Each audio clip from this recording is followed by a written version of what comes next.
On this episode of Market Shares, I dive deep with Tony Giordano.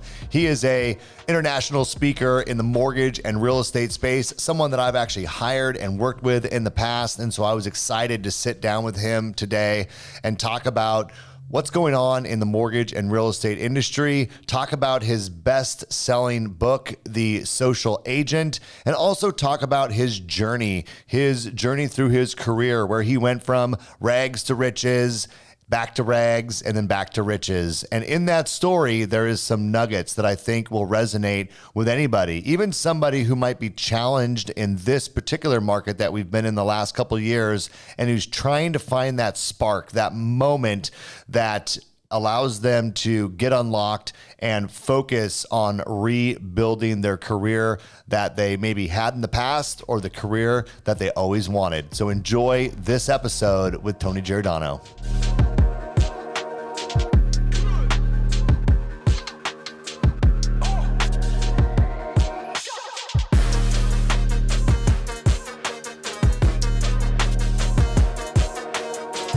Hello, friends, and welcome back to Market Shares. I'm your host, Tony Blodgett, and I promised you we were going to have some great conversations in 2025, and today is no exception.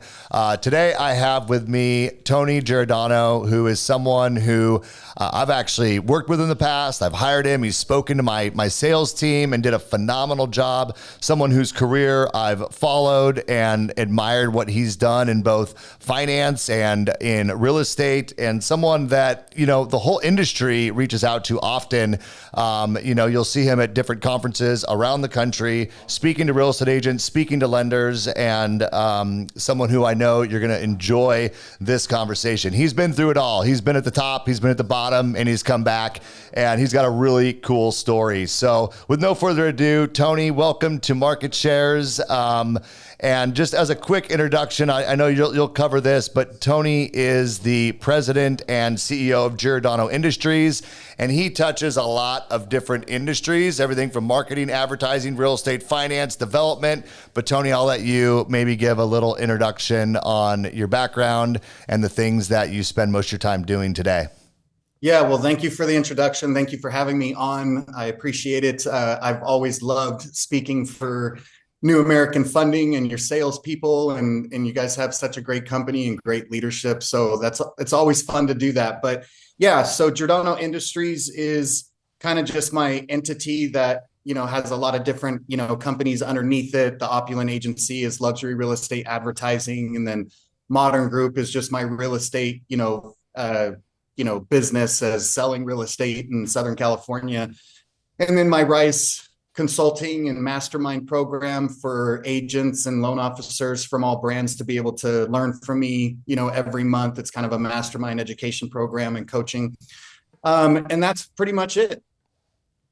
So of all the things that you're involved in, I'm just curious, what gives you the most energy, the most passion? Like which part of it, when you're doing consulting or when you're actually selling real estate yourself or speaking? I mean, what is it that really speaks to you? Like what gets you super excited when you go, man, I look at my calendar, and if I got that on my calendar, I know I'm going to be, having a great day. Speaking. So yeah. I love to teach, and I'm a completely different person the moment I walk out on stage, because it doesn't matter if it's 100 people in that audience or like last week, 18,000 people in that audience. Somebody's day is going to be changed for the better, and they're going to benefit from the stuff that, I'm passionate about teaching. And I've always been that way, and always loved to, help others or give as much of the information that I have in my head to other people where I know it's going to work. So by far, speaking and teaching is my passion and what drives me. Got it. I love it. Well, one thing I love about your story, and part of the reason why you're such a good person to train in the mortgage industry, is because before you were in real estate, you were actually in mortgage, right? You know the mortgage industry very well. You've been in real estate now for many, many years, but maybe, journey us back to, when you got into lending. What are your thoughts around kind of the mortgage industry as it exists today? And then I want to talk a little bit about your story, because I think that there is a lot for people to learn. I mean, you went through a lot during the financial crisis.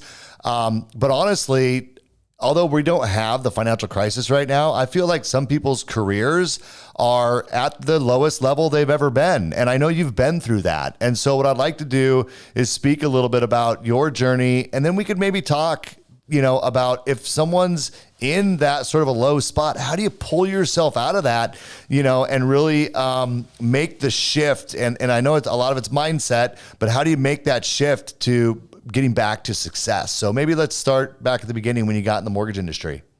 Yeah, way back in the beginning. I'm not getting younger, that's for sure. It's been 26 and a half years now. I can't even believe it, of how long I've been in this industry. It's like when you're doing your birthday and then you're creating an account on these websites, right? You have to scroll back for your year that you were born. I'm like, man, scroll way back. So I got in the business in December of 98. I didn't come from wealth. I didn't come from business savvy, family or anything like that. I was just a door-to-door sales guy for AT&T, trying to save up enough money to put myself through the fire academy and become a firefighter. So I was selling cell phones, and I walked into a mortgage company. And after I sold the branch manager a cell phone, she offered me a job, and I started selling home loans the next day. And that was kind of the beginning of what would become the subprime refinance market of, 98 to 2000, 2 or 3. And I was really good at it, and I started making money, and I eventually left the company and went to the fire academy and became a firefighter, because obviously, we've already talked about passion, and no matter what, I was going to achieve that. But then after I went to the fire academy, I went back to that mortgage company to start doing loans while I was waiting to get picked up by a department, to be, firefighter 1 day on and then mortgage broker 3 days off, and just do both. And in 2001, after September 11th happened and the fake economy exploded and the fake housing market exploded, I made like $212,000 as a loan officer. And then in 2002 made 300, and in 2004 made my first $1 million as a loan officer. And really, I loved it, but it was just so easy back then. I don't understand how people could have only made $100,000 during the 2000s, because it was just anybody could buy a house, anybody could qualify for a home loan.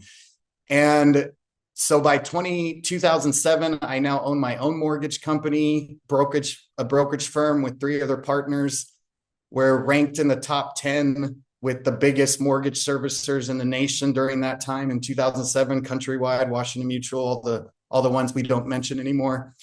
And I had the life, making millions of dollars, not even 30 yet. I was turning 30 in 2007, had every toy you could think of, houses, just the life. And lost everything in the 08-09 crash in less than 18 months. Like everything was gone. Went through a divorce. Youngest son was diagnosed with autism. Mom was diagnosed with cancer. It just kept coming at me. Went from an 812 FICO score to 496. All my houses were foreclosed. Cars were repossessed. Boats were repossessed. Just everything.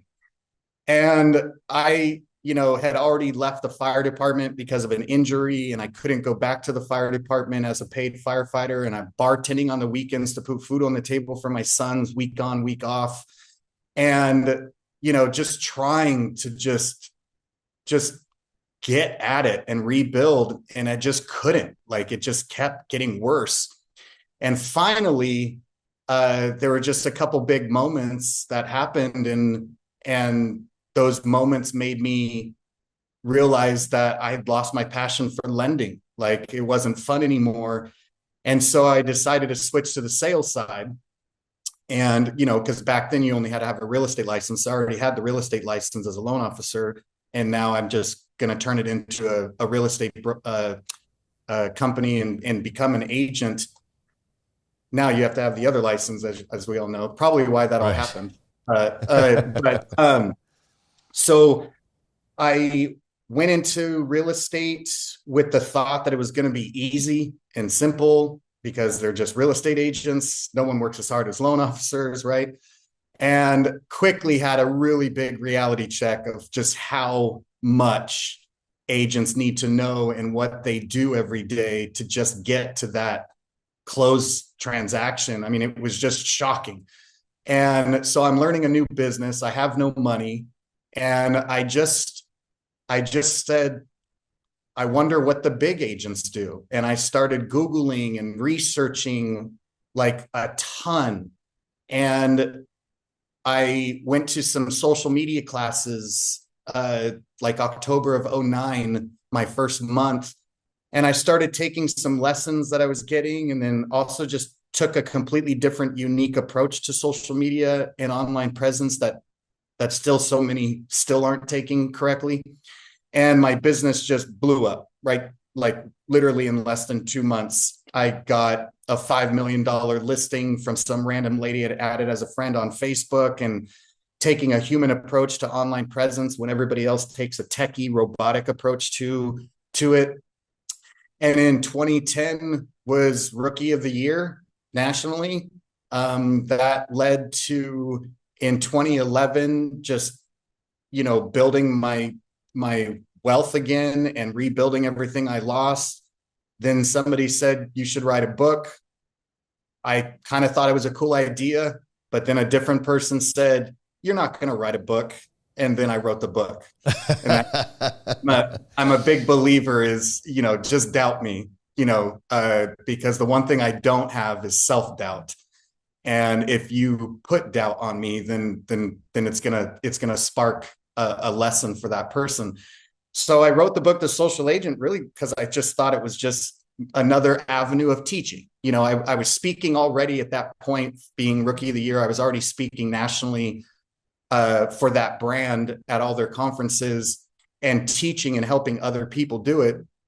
And then that led to, in 2012, the book became a bestseller, and then kind of jumped around with a couple different brands back in the day, and just realized I wanted to speak and help all brands and just be there for people. And then that's when the mortgage companies started calling to have me come out and speak that, because I still speak LO. And I understand what LOs have to do to generate, business. And I understand what real estate agents have to do to generate business. So it just all came back. And then I think that in 2014 or 15, I started just getting into other ventures and businesses that I felt had a need in the industry, and then started coaching and consulting and doing it that way as well. And then wrote the second book, and now almost done with the third book. And there you go.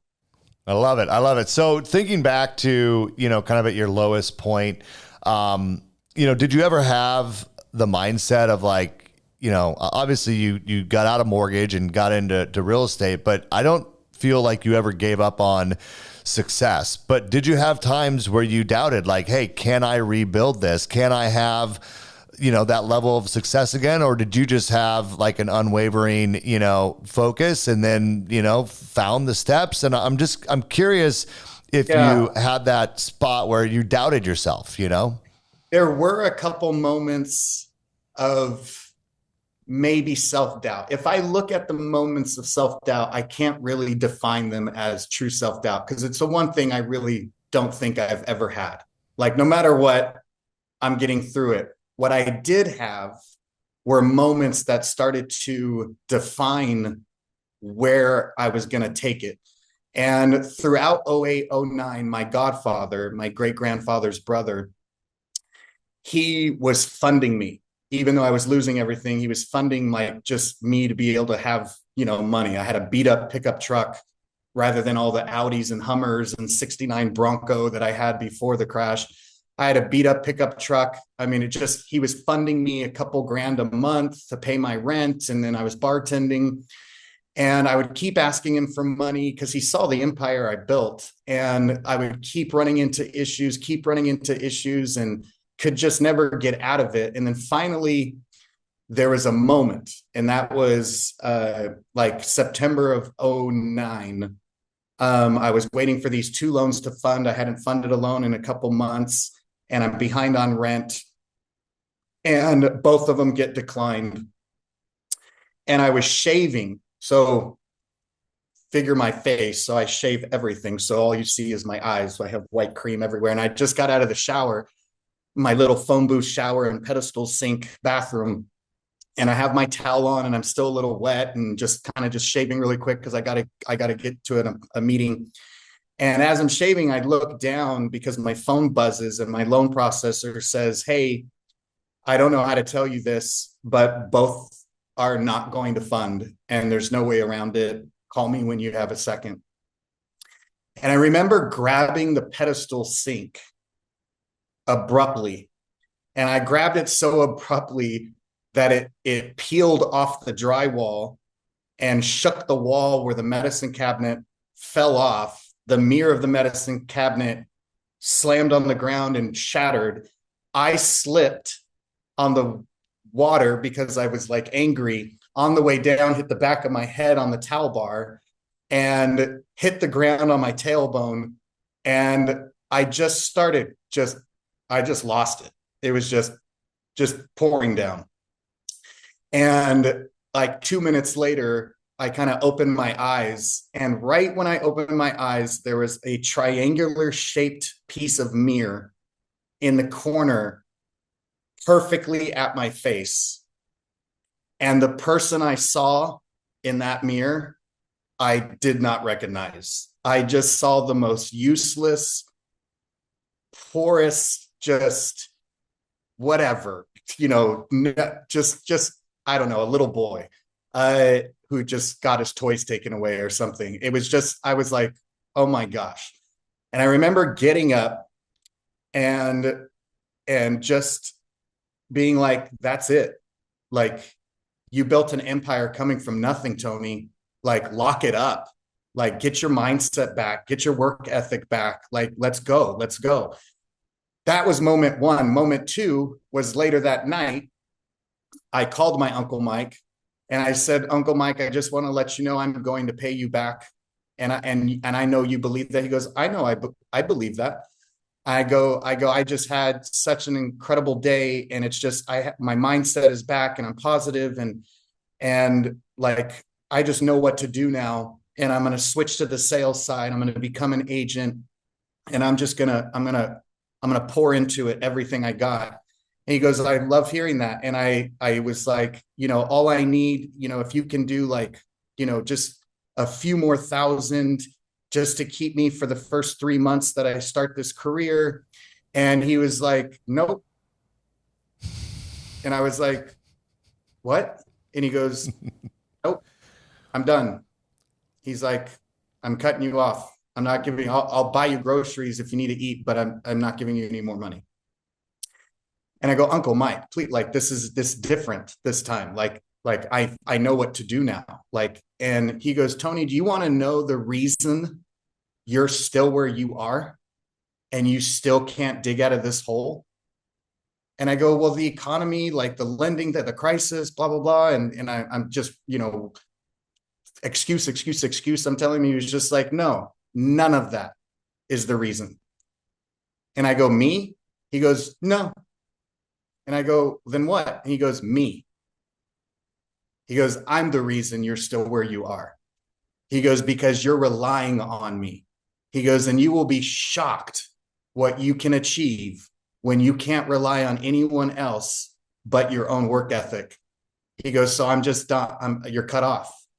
And look what happened. I mean, within 30 days of just my drive back, my work ethic, taking extra shifts, bartending on the weekends, everything I could do. And boom, the $5 million listing, which I co-listed with another agent so that we got the deal, because I was so new, but it was my lead. It was my nurture. And the rest is history. And I'll never forget that, because the power of what we can do when we have to rely on our own drive, our own positive mindset, is just incredible. It's incredible. So I think those were the turning points for me, to get that strong mindset back, and that mindset of fear is okay. I can't stand people who say, have no fear. You can't have fear. You just got to go for it. What are you talking about? Fear is what makes you focus to achieve the goal. Like, you don't think a tightrope walker has fear of 100-mile-an-hour gust of wind coming out of nowhere on a day that he was told by all weather forecasters, 0 wind for the next 10 hours. You don't think he has fear and is prepared for it? It's self-doubt is the killer. Fear causes focus. Self-doubt causes you not to even try, right? And so I think that's what people need to understand when they're going about their day or their goals.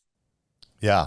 Well, no, that's a great story. That's what I was looking for, Tony. I appreciate that. I mean, I think that's useful information. It made me think as you were talking, not everyone has, their godparent or whomever, right, that's going to help them out financially. But you know what I do see a lot in this industry right now is people working second jobs, people that during the tough time, and I get it, over the last 3 years, it's been tough and you got to do what you got to do to make ends meet. But I feel like we're at this place where you got to make a decision, and if mortgage and real estate is the direction for you, then at some point you got to be willing to say, I have to cut off the, whatever it is. If it's not your uncle or your godparent or your spouse or whomever it is that's supporting you, if it's another job, it's taking you away from what really is your passion and what you need to do. So I would draw that parallel as well, because it's the same thing. You're nailing it right there. 3 years ago, I was on a one-on-one coaching call with one of the agents, and they were suffering. She was, virtual, crying over a virtual Zoom, and she hadn't closed anything, and she said, I just don't know what to do. And I've been interviewing to go back to my previous career in medical sales until this gets going again, because I know there's more money and I was so successful, but the fountain has turned off. And I said, you're done. And she's like, what? And I go, you're done. And she goes, what do you mean? I'm like, you're already checked out. You're already looking for a backup plan instead of just. And she goes, Tony, there's no business. And I'm like, yes, there is. $50 million of real estate volume in your MLS is going under contract this month. Period. No, it's not the 100 million that was, but there are plenty of people still producing because they have work ethic and drive to go and do the hard things that generate the business. I've always said, I said it about COVID, but now I've said it since COVID. COVID destroyed work ethic, period. Because it became so everybody was making money, just so much business by the end of 2020 going into 2021. And it just was coming at you. Right. And then I started saying hot markets destroy work ethic when it's so easy for the business to come in. And then as soon as there's not as much coming in, they don't have lead gen work ethic. They don't have prospecting work ethic. They're not willing to go and knock 250 doors or do social media at the level that I teach and go out and meet humans. And that's the problem. They want it to be easy. And what else is easy? A W-2 second job that they can rely on that has not as much money, but it's something that is easy to get until my business starts knocking down my door again. Yeah, it's a crutch. I mean, there's no doubt. It's funny you mention that, because I would say that COVID, you're right, hot markets, and we've seen this. I started in 97, so about the same amount of time that you've been in mortgage. I've been in mortgage. So I've been through the cycles, right? And I've seen them. And hot markets absolutely do create laziness and complacency. But COVID was like a hot market coupled with, it's okay to not do open houses. It's okay to not go to the office. It's okay to wear pajamas all day. It's okay to drink all afternoon because everyone else is doing it. And so it's like a hot market times 10 because of all the things layered on. And we got to realize that, and I know that we're 3 years past COVID, but there is people that are still lingering from the environment that COVID allowed to fester in our industry, and they haven't broken out of it yet. And it's a problem. Yeah, hands down. I can't stress it enough. You have to, and I used to say, I say this still if it's the topic I'm teaching, but when I'm talking about work ethic and everything, it's, maybe it's my fire department days. I don't know what, but firefighters are not sitting at home in their pajamas waiting for the station to call them and say, hey, we got a call, right? And get your uniform on, get to the station. We got to get on this call. No, they're at the station. They're in full uniform at all times, unless they're working out physically. If they're not working out, if there are no calls, they're in their uniform. What are they doing? Sitting on the lazy boys? No, they're taking inventory of the truck. Starting to sound familiar? Taking inventory of the engine. Maybe he's trying to get promoted, so he's going to take the engineer test, or she. So they're learning pressures and, friction loss and hoses and stuff like that to run the system, whatever it might be. But they are on duty, waiting for the call if it's not coming in, learning, researching, getting better at what they do, so that when the call does come, not only do they save the day, or AKA in our business, convert the deal because of all the training they've been doing while they're waiting for that call. That's what we're doing. And then what do they also do? They go out and patrol, and they happen to be out and about when there's a call, door knocking, whatever it might be, right? So maybe it's that I have that drive and work ethic, but yeah, I can't agree with you more. Those other factors definitely have led to why so many people in our industry are getting out of the industry, because they really never had it. They just worked hard with what came at them, but they don't work hard to go find. Yeah, no, I 100% agree. Well, let's fast forward to your book. So The Social Agent. In one sec, before we do that, I have to say it. And, like my presentation Shift Happens, I say, do you think a lion stops chasing down a zebra because it stepped into a pile of shift? See, I said shift. Yeah, you did. For those watching, do you think it's going to stop chasing that zebra down because it stepped into a pile of shift? No, it's not going to stop the chase. It's not going to stop the hunt. Now, did it sprain its ankle? Maybe. Is it going a little slower? Sure. Did Mother Nature dry out that water hole and the zebras aren't hanging out there anymore, and it's got to go find where are the zebras now so it eats? But the one difference in this business is if you're a hunter or if you're not.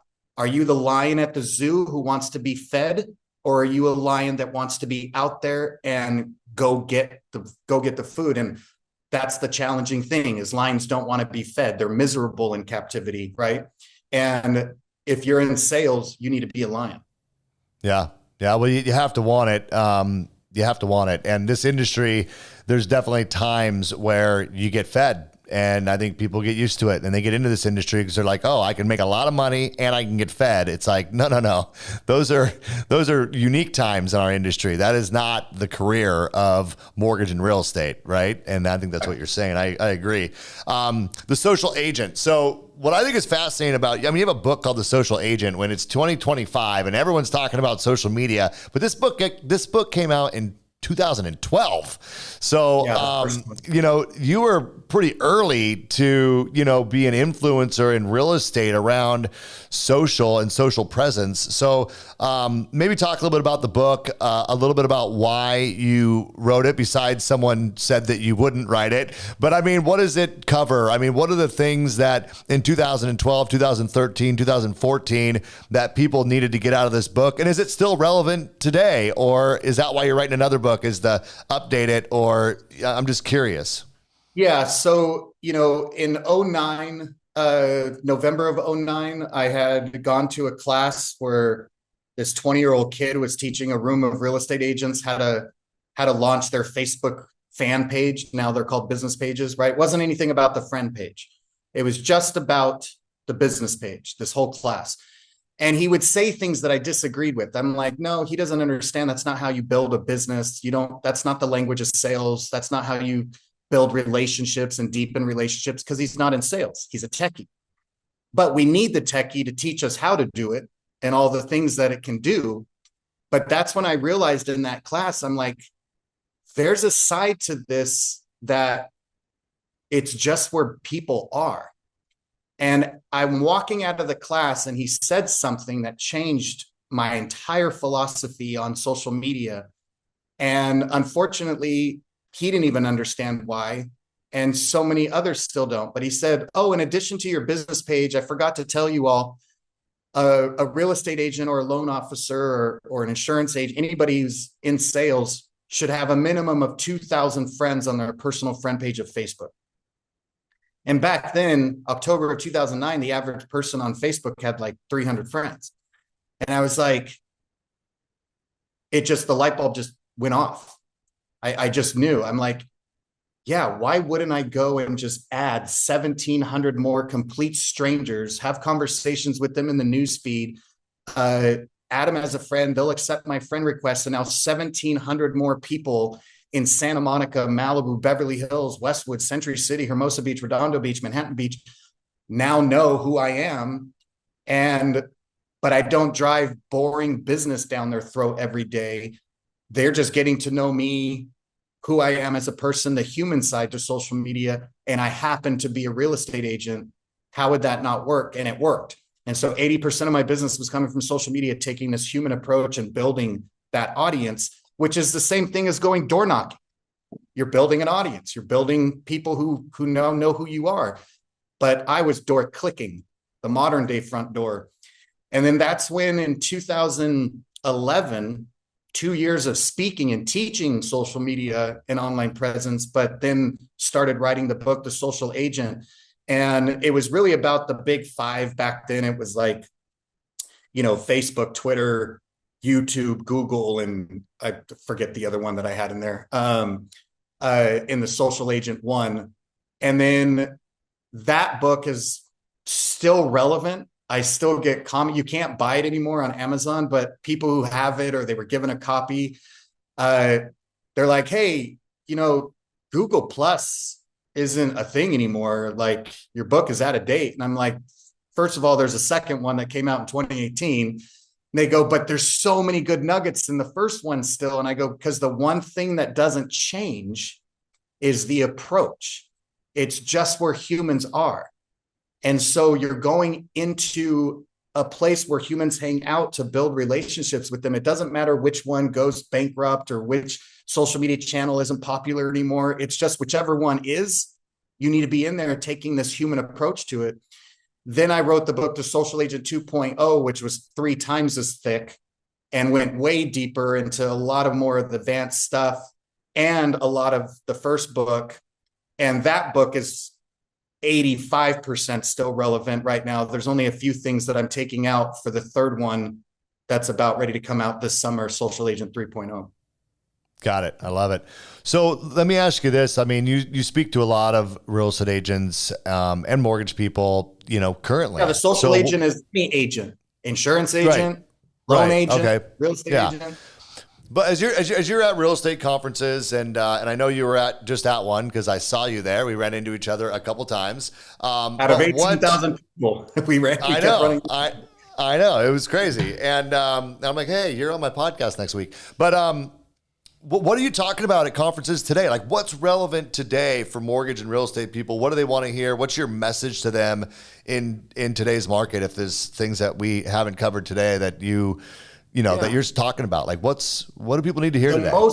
The most popular topics of mine that I get asked to speak on, in no certain order, they're just the most ones that I'm doing, is anything that has to do with marketing, online and offline, tech, prop tech, AI, video marketing, social media marketing, and then anything along the lines of luxury real estate, whether it's breaking into luxury real estate, breaking into luxury higher end mortgage clients, or you're already in it and and doubling it and mastering and going to ultra luxury and things like that.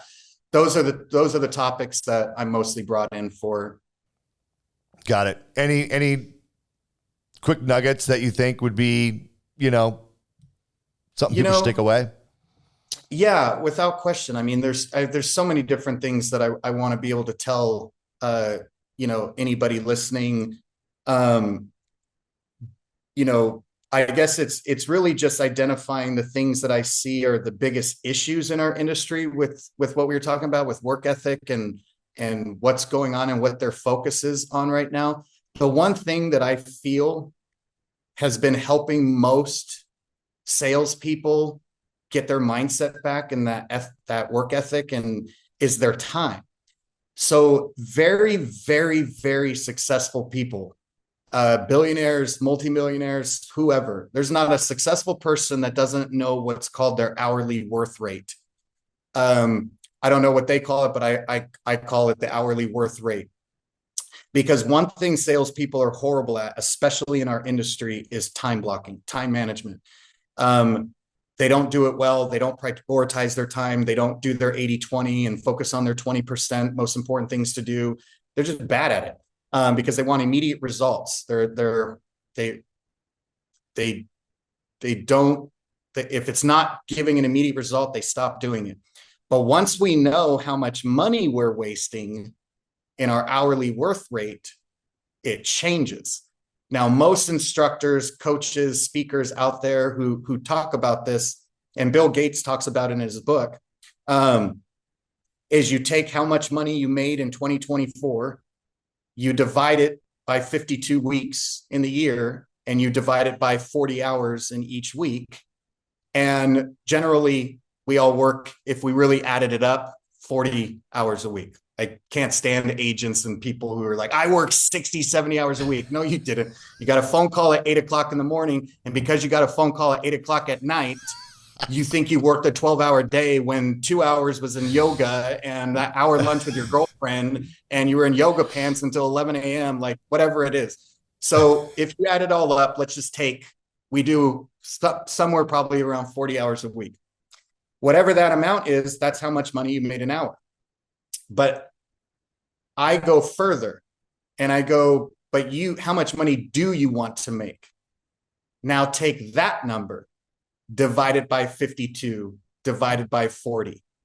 Now let's see who you're willing to allow to take an hour of your time during the day. So simple math, $1 million a year. I don't know anybody who wouldn't want to make that. Whether it's, whether easy or hard, it would be great to make it, right? If you had leverage. $1 million divided by 52 divided by 40 is $433 an hour. Now somebody comes in your office and says, hey, you want to go grab a coffee and catch up? 30 minutes? Is that worth $215, $16 out of my pocket, plus the coffee, right? So when you start to realize what your day should look like during the day, we're not talking about on the weekend when your friends ask you to help them move and you're like, no, that's $1,500 out of my pocket. I can't do that. We're talking about what are you doing when you're focused on work and right. What do you allow to take you away from the Monday through Friday, which is 90% of our industry's only day of work. Real estate agents are really the only ones that work the weekend and some loan officers, but the banks are closed, escrow's closed, title's closed. So everything we do needs to be that Monday through Friday of lead gen, prospecting, and things that produce results. And so I think when people start to understand whatever your goal is, divide it and start looking at your hour by hour every day. And who you're willing to, you pretty much just gave them that money, unless it was a business meeting that is a listing appointment, or you're in a loan consultation, we're not talking about that, because that's going to generate more. We're talking about just wasting time and just not focused and just being distracted and waiting for the phone to ring. That kills success.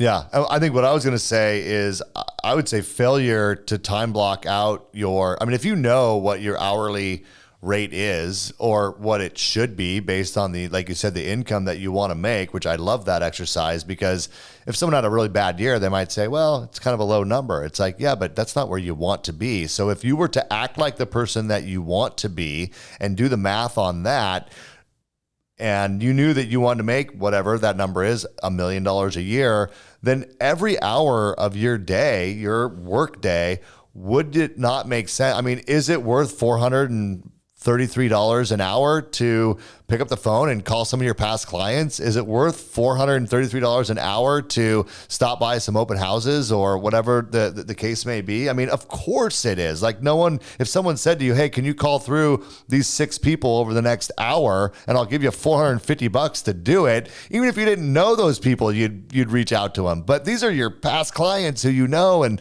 who that you did business with, and yet people don't do it and they failure to plan, for that in their day. So I could see where that would be a really strong exercise, Tony. Yeah, for sure. All right. Well, this has been a great conversation. I try to keep these not too super long. I just wanted to introduce you to the audience here at Market Shares because I love your story. I love your energy. And I think that a lot of people want to be, they want to have the level of success in their career that, you've had and many others have as well, but they're going through a dark time. I think there's a lot of people going through a dark time.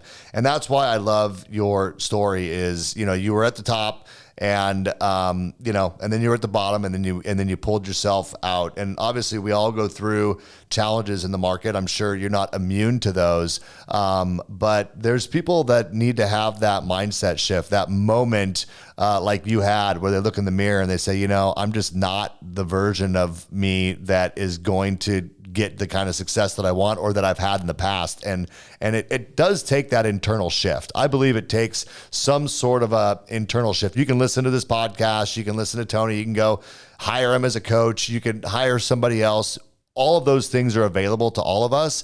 But until something happens in our own mind, this is my belief, something's got to say. Now, you might need to get coaching for the ideas, the strategies, the training, the accountability, sure. 100%. But at some point, it's got to click, and you had that moment. I've had those moments in my life. And that's why I think it's good to talk about it, because I'm just hoping that, somebody that's stuck right now, someone that's locked up can say, you know what? I can have that moment, and you're wasting that much money. You're wasting that much money every hour, period. Like every hour that goes by. I mean, I see agents and loan officers scrolling on social. They're not even posting. That could maybe, at least you posted something and got it out there to maybe generated something. They're just scrolling. And it's just like $10, $10, $10, $10 every minute that goes by. Like they don't realize what they're doing. And then I also think one of the most important things in a positive, strong mindset is what we are doing physically with our health as well. You start the day with coffee and donuts and you're sad about the fact that the market's still funky or whatever, you're done by 10. Like it's just not going to drive you the rest of the day. But light breakfast, you take care of yourself physically, you eat things that give you energy and take care of yourself. That leads to having a really positive mindset to continue going all day, right? And not just, when we don't take care of ourselves physically, then our brain just starts to go in and not care either. And it's just, it leads to the opposite of results. Yeah. Well, if you are watching this podcast or listening to it, go back a few episodes. I don't know when this is going to play, but we had an episode all about what you just said. It's all about your health. It's all about, getting your mind and body in great shape and why that's important to do it. And you're absolutely right. But even that, same thing. It takes something. It takes a moment where you got to decide that, my health is more important than the donut.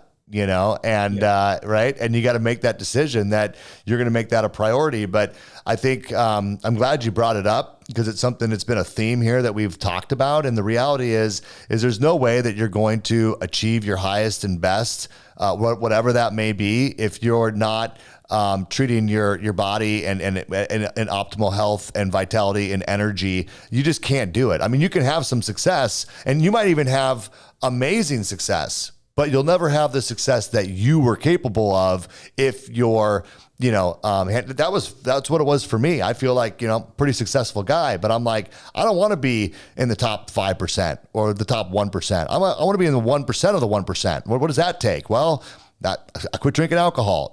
I changed my diet. I started, you go through the list of things, and it's like, I can be happy with my success, but I could have done better. And what would make me better? I want to be sharper. I want to be more focused on what I'm doing. I don't want to have, people talk about ADD and some of those, and some people definitely have some clinical disabilities. Other people just eat too much sugar and drink too much, caffeine or whatever it might be that makes their brain, not calm when they need their brain to be calm. There's things we can do with our diet that will impact our performance. And you got to decide that, I want to be elite at what I do.